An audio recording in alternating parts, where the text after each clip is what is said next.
A long time ago, where few people would go, lived a land where which thousands of truffula trees would grow. Amongst all these trees, and the birds and the bees, was a sense of happiness, that I can guarantee. Until a strange man with one eye, with his suit and his tie, arrived in the land and announced, my, what a chance I can see to make a quick cent. I'll start using these trees. In no time at all, he had built a small shop. He chopped down a truffula tree with just one chop. And with great skillful skill and the use of his wrench, he used all the wood and created a bench. $99 a pop, a complete and utter bargain. Hundreds of people would flock to the shop, and with hundreds of people and hundreds of sales, production started to become non-stop.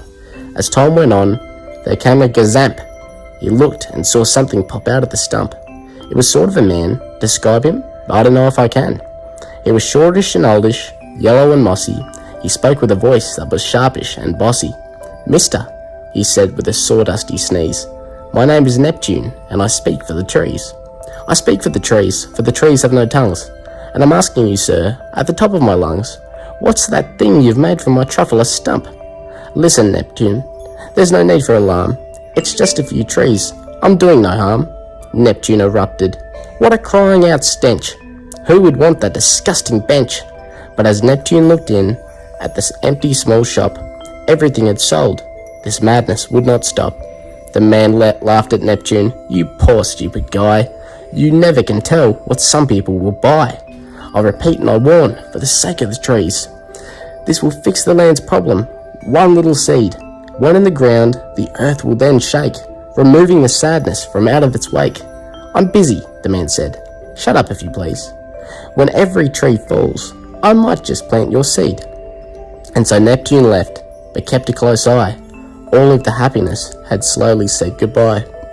And just like that, 12 months had passed. The once beautiful land would no longer last. The man in the suit, with thousands of riches, sat lonely and quietly in dire conditions. He looked outside upon the once beautiful land. The trees were no longer. It was all from his hand.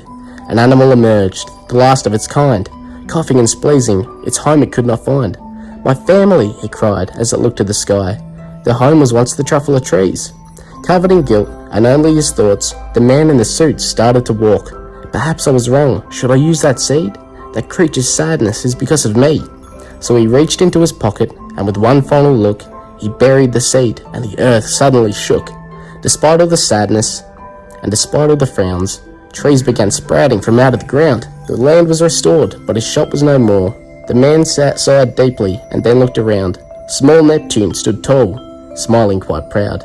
We all make mistakes, nobody's perfect, but our trees and our nature we have to respect.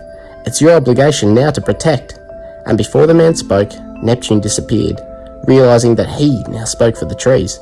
He looked around proudly, forgetting his benches. He was thankful and glad he came to his senses.